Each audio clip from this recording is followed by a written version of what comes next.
제21장 8절에서 14절.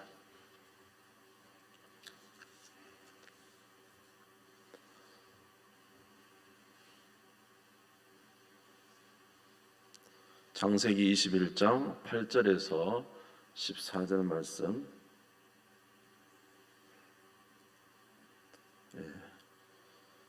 같이 한 목소리로 봉독하겠습니다. 같이 봉독하겠습니다. 시작. 아이가 자라매 젖을 떼고 이삭이 젖을 떼는 날에 아브라함이 큰 잔치를 베풀었더라. 사라가 본즉 아브라함의 아들 애굽 여인 하갈의 아들이 이삭을 놀리는지라. 그가 아브라함에게 이르되 이 여종과 그 아들을 내쫓으라. 이 종의 아들은 내 아들 이삭과 함께 기업을 얻지 못하리라 하므로 아브라함이 그의 아들로 말미암아 그 일이 매우 근심이 되었더니 하나님이 아브라함에게 이르시되 내 아이나 내 여종으로 말미암아 근심하지 말고 사라가 내게 이른 말을 다 들으라. 이삭에게서 나는 자라야 내 씨라 부를 것임이니라. 그러나 여종의 아들도 내 씨니 내가 그로 한 민족을 이루게 하리라 하신지라. 아브라함이 아침에 일찍 일어나 떡과 물 한 가죽 부대를 가져다가 하갈의 어깨에 메어주고 그 아이를 데리고 가게 하니 하갈이 나가서 브엘세바 광야에서 방황하더니. 아멘. 아멘. 오늘 말씀을 잠시 보고 기도하도록 그렇게 하겠습니다. 여러분이 잘 아시는 이제 오늘 말씀은 아브라함과 이제 하갈과 이스마엘에 관한 이제 말씀이 되겠습니다.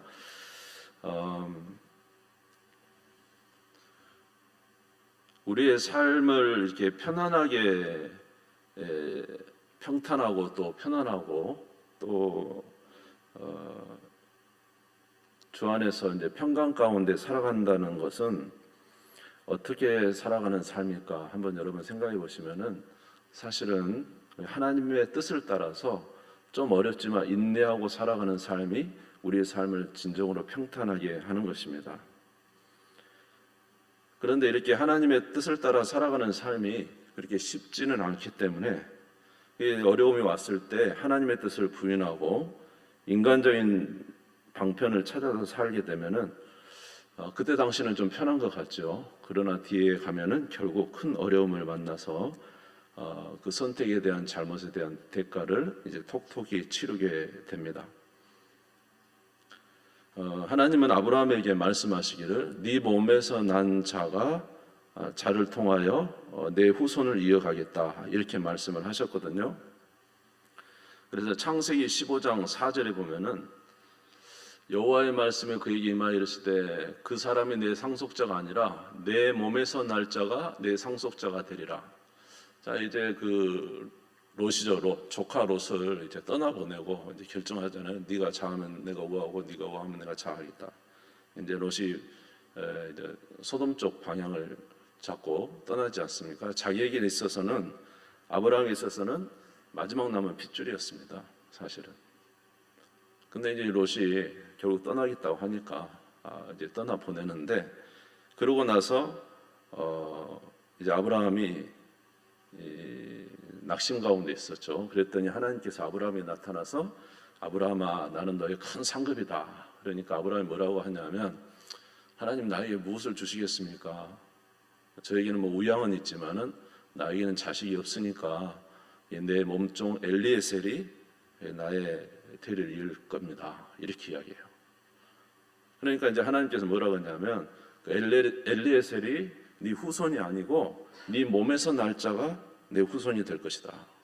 창세기 15장 4절 다시 한번 볼까요? 다시 한번 보시면 그 사람이 내 상속자가 아니라 내 몸에서 날 자가 내 상속자가 되리라. 다시 말해서 아브라함이 아이를 낳아서 그 아이의 후손으로 상속자를 삼겠다는 거죠. 그러면서 이제 하늘을 보면서 별처럼 내 후손이 많을 것이다. 이렇게 말씀을 하셨습니다. 근데 아무리 시간이 지나도 아브라함에게서는 이제 아이를 낳을 기미가 안 보이는 거예요. 이유는 무엇이냐면은 아브라함이 나이를 점점 이제 먹어갑니다. 나이가 이제 뭐 거의 뭡니까? 이제 80세가 훨씬 넘어가고 이제 뭐 살아도 뭐 이제 아이 낳을 수 없는 그런 지경에 이르게 되고, 그러니까 살아도 노력을 하고 아브라함도 하나님의 약속을 믿고 이제 아이를 갖게 될 것을 생각하고 기대했지만은 10년 이상의 시간이 지났음에도 불구하고 그 약속이 안 이루어져요. 그러니까 이제 무슨 사라가 되다 안 되니까 어떤 방법을 썼냐 하면은, 나한테서는 안 되겠고 그러면은 내 몸종인 그 하갈, 애굽 여인 하갈을 통해서 우리 남편이 아이를 낳으면은 그 하나님 말씀, 네 몸에서 날 자가 네 후손이 되리라. 아브라함의 몸에서 나니까 자기는 사라, 자기는 아니더라도, 그리고 또 그 종이 난 아들을 자기 것으로 삼으면 되니까. 옛날에는 그런 게 있었잖아요. 그래서 이제 그렇게 생각하고는 자기 여종 하갈을 남편에게 이제 보내죠. 결국은 이제 아브라함도 그렇게 해서 이제 하갈을 통해서 아이를 낳게 되죠. 바로 이스마엘을 낳게 됩니다.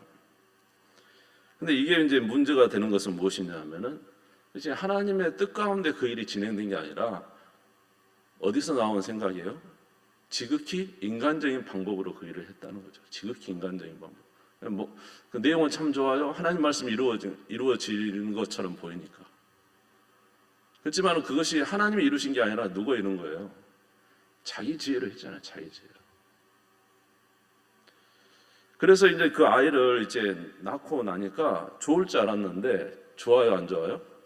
인위적인 방법을 썼지 않습니까? 그러니까 당장 문제가 찾아왔습니다. 그 아이를 낳으니까 좋을 줄 알았더니 그 자기 몸종 하갈이 그 주인 여종 사례를 이제 멸시하는 거예요. 왜냐하면 자기는 아들을 낳았잖아요. 아브라함의 대를 이을 아들을 낳았잖아요. 그러니까 후처가 본처를 이제 멸시하는 거죠. 그러니까 이제 본처가 가만히 있겠습니까? 본처가 가만히 있겠어요? 이것이 이러면서 이제 그 하갈을 아주 학대하잖아요. 결국 이 집안에 뭐가 나타났어요? 불화가 생긴 불화. 그러니까 잘못된 선택을 하니까 그 잘못된 선택에 따라서 집안에 막 불화가 막 일어나서 두 아내가 막 싸우는 겁니다. 누가 불편할까요? 아브라함이 불편하죠. 아브라함도. 그러니까 이 모든 일을 사실 뭐 사라가 하갈을 통해서 이렇게 했지만은 그 모든 일의 결정은 누가 한 거예요? 결국 아브라함이 한 거 아닙니까? 그러니까 아브라함의 선택이 결국 문제가 돼서 집안이 전체적으로 어려워지는 거예요. 그러니까 인위적인 하나님의 뜻이 아니라 사람의 생각과 지혜로 모든 일을 이루려고 했던 인간의 삶 안에는 큰 불화가 나타나게 됩니다. 자, 창세기 16장 4절에서 6절을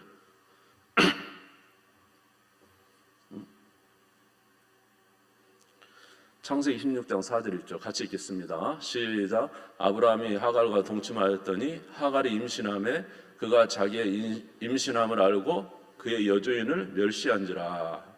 사레가 아브라함에게 이르되 내가 받는 모욕은 당신이 받아야 옳도다. 내가 나의 여종을 당신의 품에 두었거늘 그가 자기의 임신함을 알고 나를 멸시하니 당신과 나 사이에 여호와께서 판단하시기를 원하노라.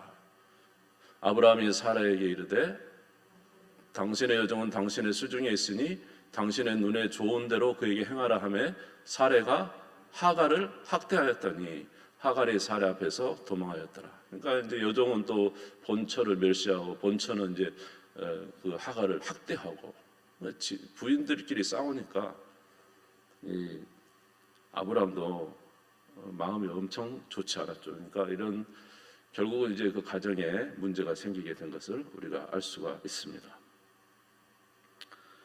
그리고는 이제 시간이 지났어요. 또 시간이 지나서 십수년이 지났습니다. 그런데 놀라운 일이 일어난 거예요. 바로 이제 본처 사라가 아들을 낳은 겁니다. 이삭을 낳았어요. 창세기 21장 1절에서 3절 같이 읽겠습니다. 시작.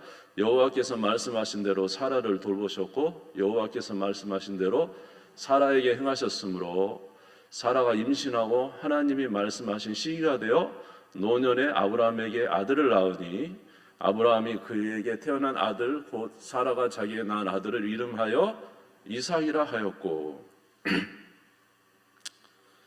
그러니까 결국은 하나님의 뜻대로 됩니까 안 됩니까?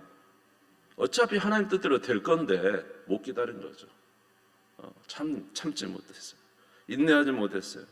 사람의 방법으로 이제 행하게 된 것입니다. 결국은 하나님의 뜻인 살의 본처 내 몸에서 날 자가 네 후손이 되리라 하나님의 말씀은 사실 이루어졌습니다.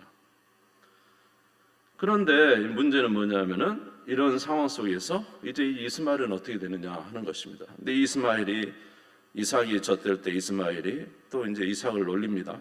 창세기 21장 8절에서 9절 보시면 아이가 자라매 젖을 떼고 이삭이 젖을 떼는 날에 아브라함이 큰 잔치를 베풀었더라. 사라가 본즉 아브라함의 아들 애굽 여인 하갈의 아들이 이삭을 놀리는지라. 그러니까 한 13살 이상 14살인가 차이 나는 어떻게 보면 이삭의 형이죠. 근데 이 이스마엘이 이삭을 막 놀렸다는 것은 그냥 놀렸다는 정도가 아니라 상당히 이렇게 좀 좋지 않은 행동을 했다는 내용이라고 합니다. 이런 일이 일어나는 거 보니까 사례가 딱 보니까 기분이 좋아요, 안 좋아요? 안 좋죠. 이 첩의 아들이 나이가 많은데 자기 아들이 이렇게 하니까. 그래서 사라가 이제 아브라함에 이야기합니다. 하갈과 이스마엘을 내보내시라고. 창세기 21장 10절에서 11절입니다. 같이 한번 읽겠습니다. 시작. 그가 아브라함에게 이르되 이 여종과 그의 아들을 내쫓으라. 이 여종의 아들은 내 아들 이삭과 함께 기업을 얻지 못하리라 하므로 아브라함이 그의 아들로 말미암아 그 일이 매우 근심이 되었더니. 결국 어느 지경까지 온 거예요? 하갈과 이스마엘을 내쫓으라. 그러니까 그렇게 자기 생각으로 행했는데 결국 끝이 온 거죠. 하갈과 이스마엘을 내쫓아야 되는 이런 상황까지 오는 거예요. 그러니까 그게 만약에 행하지 않았다면 얼마나 집이 평탄했으면, 물론 그동안의 인내와 기다림이 필요했겠지만은 하나님의 은혜 가운데 지냈을 텐데, 그렇게 과거에 자기가 행한 모든 일에 대한 잘못에 대해서 결국 이제 끝을 보게 되는 이제 하갈과 이스마엘을 내보내라는 거예요. 이런 상황이 들었어요. 그러니까 저와 여러분의 삶에 있어서 때로는 하나님의 말씀 뜻대로 산다는 건 힘들고 어려워 보여도 저와 여러분은 하나님 뜻대로 사시기를 바랍니다. 아멘. 그것이 진정한 행복이고 진정한 이제 지혜로운 삶이죠. 근데 하나님의 뜻을 멸시하고 상황이 어렵다고 인간적인 방편으로 행하다가 문제가 생기게 된 것을 우리가 알 수가 있어요. 우리는 이제 보통 그런 말씀을 많이 해요. 물론 그 말씀도 맞아요. 우리는 보통 야곱이 하나님을 너무 사랑해서 하나님으로부터 복을 받기 위해서 아버지를 속이고 자기가 형처럼 여기다가 이제 양털을 다 이렇게 붙이고 형 옷을 입고 가가지고 아버지가 물어보죠. 네 누구냐? 그랬더니 저는 에서입니다. 이렇게 가서는 해가지고 아버지 축복을 다 받아버렸죠. 물론 하나님을 사랑하고 하나님으로부터 복을 받으는 그건 참 좋은데 문제는 야곱은 어떻게 복을 받은 겁니까? 거짓말해서 복을 받은 거죠. 이게 옳은 겁니까? 성경에 대해서는 그가 그렇게 거짓말을 해서 아버지를 속이고 형을 속이고 그리고는 복을 받은 것에 대해서 하나님께서 철저하게 그를 징계하십니다. 그래서 야곱은 그 야곱을 도와줬던 엄마 이름이 뭐죠? 리브가는 야곱을 삼촌 라반의 집에 보낸 이후에 야곱을 보았다는 말이 안 나와요. 그러니까 물론 하나님께서 이미 리브가의 뱃속에 야곱이 들어있을 때, 야곱과 에서가 들어있을 때 뭐라고 했냐면 큰 자가 작은 자를 섬길 것이다. 작은 자가 큰 나라가 될 것이다. 이렇게 말씀하셨거든요. 제 생각에는 그냥 그것을 온전히 그들이 믿고 끝까지 이삭이 에서에게 말해서 너 빨리 음식 가정 만들어 와라. 내가 너에게 복을 주겠다 할 때 그 말을 들었어도 누가 일하시도록? 하나님이 일하시도록 기다렸어야 되지 않나, 저는 그렇게 생각합니다.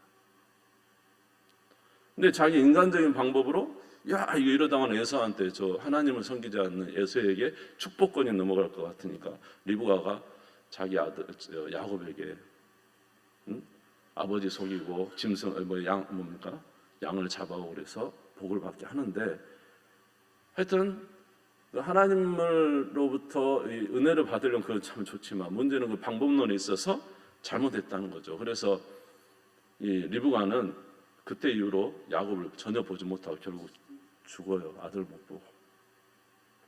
그리고 이 야곱은 어떻게 됩니까? 삼촌 라반의 집에 가가지고 20년 동안 속고 살죠. 똑같이 자기도 당해.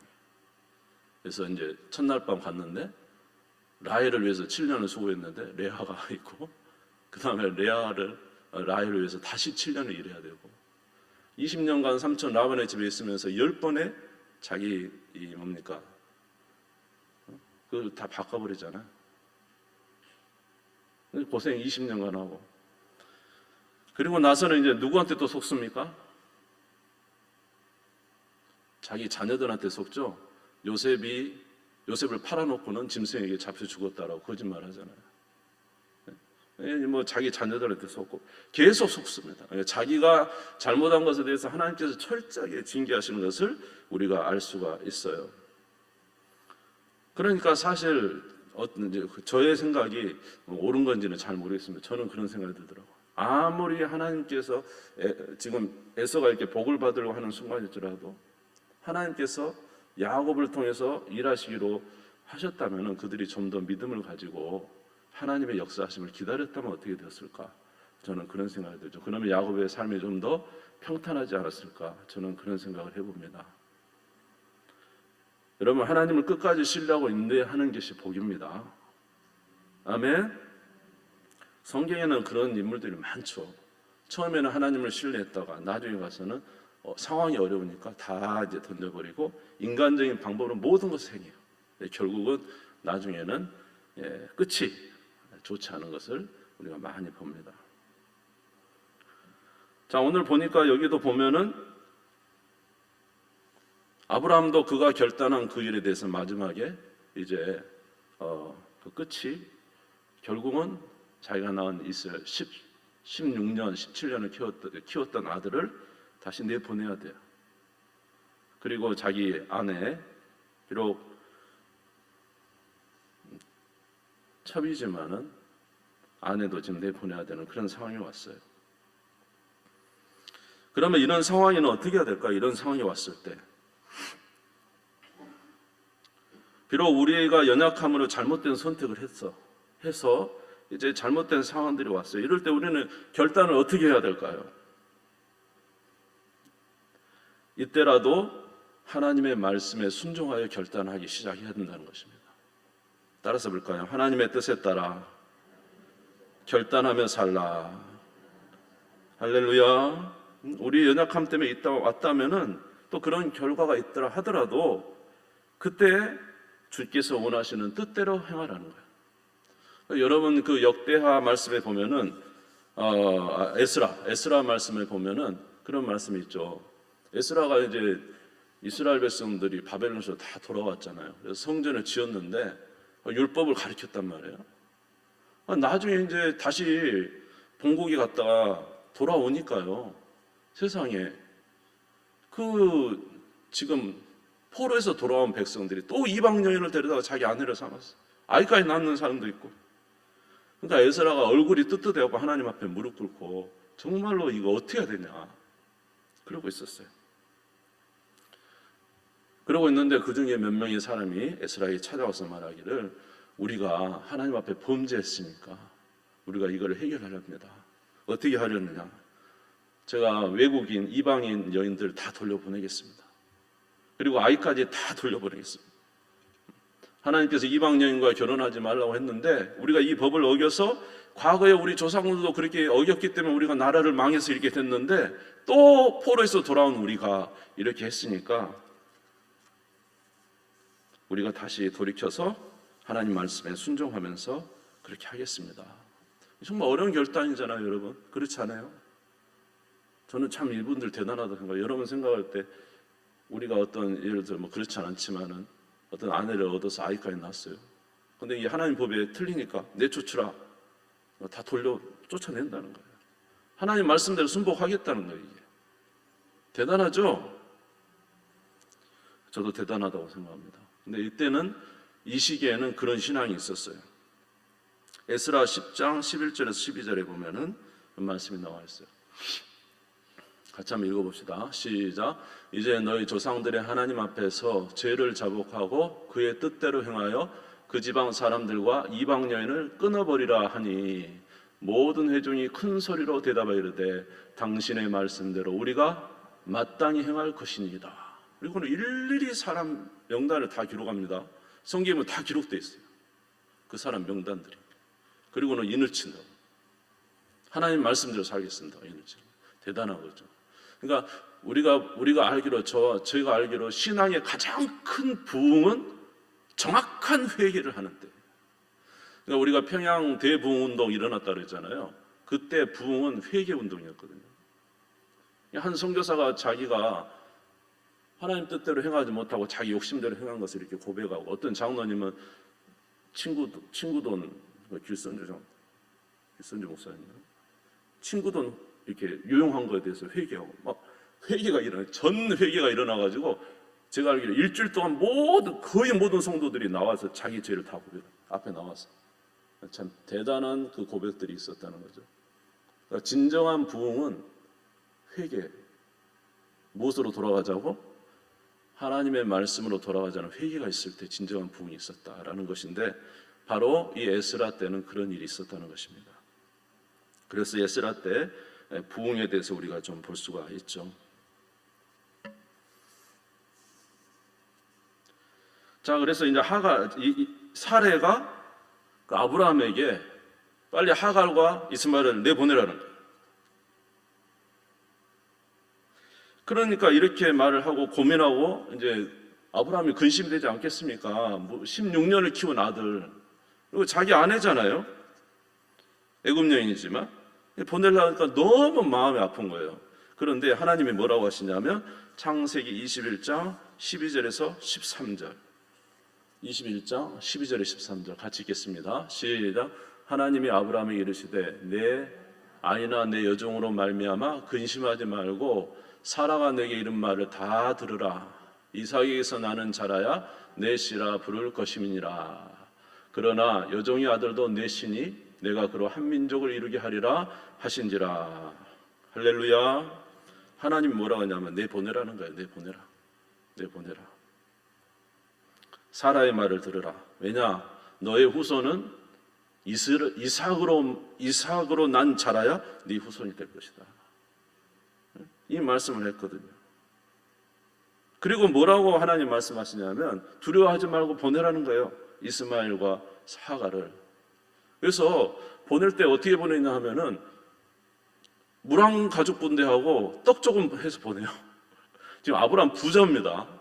부자예요. 그런데 물 한 가죽 부대하고 떡 일정 분량 해가지고 보내버려요. 창세기 21장 14절에 보면은 아브라함이 아침에 일찍 일어나 떡과 물 한 가죽 부대를 가져다가 하갈의 어깨에 메어주고 그 아이를 데리고 가게 하니 하갈이 나가서 부엘세바 광야에서 방황하더니. 그러니까 저희 보면 떡과 물 한 가죽 부대만 하루 먹을 분량의 물 주고는 보내요. 참 대단하죠. 이렇게 아브라함이 하나님께서 내보내라 할 때 아브라함이 이렇게 바로 순종할 수 있었던 이유가 무엇인가? 바로 순종할 수 있었던 이유. 그 이유는 뭘까요? 그것은 하나님은 선하신 하나님이기 때문에 그렇습니다. 할렐루야. 하나님은 선하신 하나님. 그리고 하나님의 뜻대로 행하면은 다 모든 걸 협력하여 선을 이루기 때문에 그렇습니다. 오늘 저와 여러분에게 하나님께서 어떤 결단을 요구하시는 게 있을 수 있어요. 우리는 막 미적거려요. 인간적인 감정이 있어요. 인간의 감정. 그래서 인간의 감정에 매여서 하나님이 우리에게 명령하셔도 못하고 미적미적 거릴 때가 있어요. 그런데 성경은 뭐라고 하냐면 인간의 감정을 넘어서서 하나님의 말씀에 순종하라. 아멘. 하나님 말씀에 순종하면 복을 받습니다. 그래서 이스마엘과 하갈을 내쫓았어요. 왜 그랬냐면은 다시 이제 창세기 21장 12절 13절 중에 한번 다시 보죠. 창세기 21장 11절 13절 다시 한번 읽겠습니다. 시작. 하나님이 아브라함에 이르시되 내 아이나 내 종으로 말미암아 근심하지 말고 사라가 내게 이런 말을 다 들으라. 이삭에게서 나는 자라야 넷이라 부를 것임이니라. 13절 보죠. 그러나 여종의 아들도 넷이니 내가 그로 한 민족을 이루게 하리라. 지금 뭐냐면 이스마엘과 하갈을 내쫓아라. 그렇지만은 걱정하지 마라. 내가 이스마엘도 한 민족을 이루게 할 것이다. 그리고 너는 이삭으로 말미암아 난 자가 네 후손이 될 것이다. 하나님께서 이스마엘도 지켜주신다는 거예요. 아멘. 순종하면 지켜줘요. 그런데 지금 이게 순종해야 되는 거죠. 상황이. 지금 안 하면은 이삭과 사레도 고통스럽고 이스마엘과 하갈도 고통스럽죠. 근데 내보내는 거 힘들죠. 내보내는 거 힘들어. 그러나 보내면 하나님께서 창세전부터 생각하신 아브라함과 이삭과 다윗의 후손으로 날 그 계보가 계속 온전히 굳혀지는 거예요. 하나님은 지금 로또 보냈잖아요. 로또, 그런 의미에서 로또 복권이 아니고 로또 보냈다고요. 그러니까 지금 아브라함을 통해서 이어가려고 하는, 이삭을 통해서 이려고 하는 그것이 이루어질 뿐만 아니라 이스마엘도 뭐 어떻게 한다고요? 한 민족을 이루게 하겠다. 그런데 창세기 17장 그 앞에 20절에 21절에 보니까 하나님이 또 이미 그런 말씀을 하셨더라고요. 창세기 17장 20절에서 21절. 이스마엘에 대하여는 내가 내 말을 들었나니 내가 그에게 복을 주어 그를 매우 크게 생육하고 번성하게 할지라. 그가 12두령을 낳으리니 내가 그를 큰 나라가 되게 하려니와 내 언약은 내가 내년 이 시기에 사라가 내게 낳을 이삭과 세우리라. 하나님께서 이미 이스마엘도 한 큰 민족을 이루게 할 것이라고 말씀을 하셨어요. 그러나 그는 계보에는 들지 못한다. 내 언약은 누구를 통해서? 이삭을 통해서 이어질 것이다. 그러니까 내보내라는 거예요. 지금 당장 인연을 끊기도 힘들고 정을 끊기도 힘들지만은 주의 말씀에 순종하시기 바랍니다. 아멘. 그럼 모든 것이 협력하여 선을 이루십니다. 하나님은 우리를 악하게 하시는 하나님이 아니에요. 우리로 좋지 않게 상황을 만들려고 하시는 하나님. 하나님은 모든 것을 협력하여 선을 이루시는 하나님이에요. 우리를 좋게 해주시기를 원하시는 하나님이에요. 하나님 명령대로 순종하면 좋아질 거예요. 우리가 좋지 않은 이유는 순종하지 않았기 때문이 아닙니까?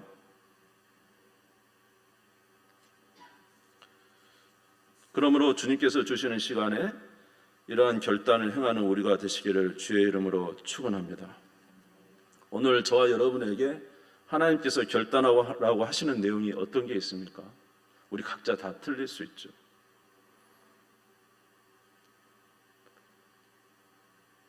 우리 각자 다 하나님께서 우리에게 이렇게 하라 그러는데 하지 못하고 있는 것들이 있죠.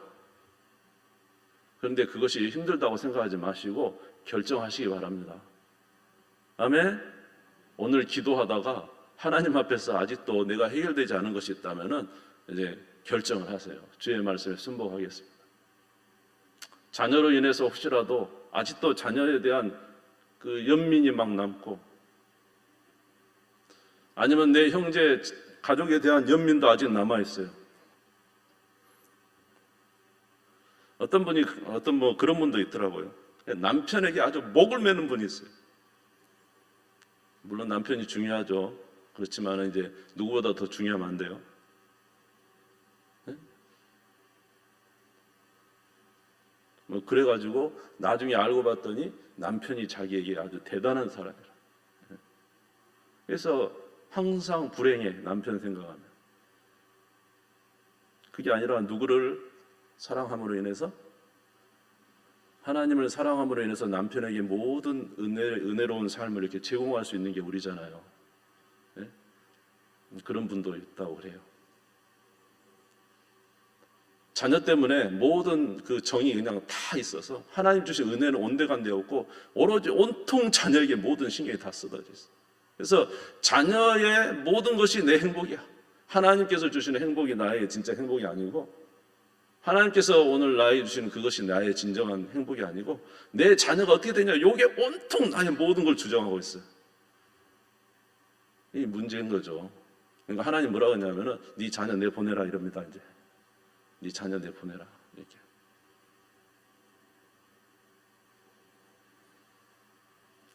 가족에 관한 문제도, 가족에 관한 문제, 부모 형제에 대한 것 아직도 해결이 잘 되지 않아서 주의 명령에 순종하기보다는 오로지 거기에 다 매여 있잖아요. 그래서 주님과의 관계가 소원해지고 그것이 오히려 좋을 줄 알았는데 나중에 지나고 보니까 굉장히 어려운 상태를 이어갔던 삶도 우리가 생각해 볼 수가 있습니다. 또 하나는 이 세상에 대한 것이죠. 이 세상의 즐거움 때문에 하나님께서 우리에게 끊으라고 하시는 말씀에 순종하지 못하고 세상 것에 연연하다가 진짜 주시는 하나님의 은혜를 못 누리는 거죠.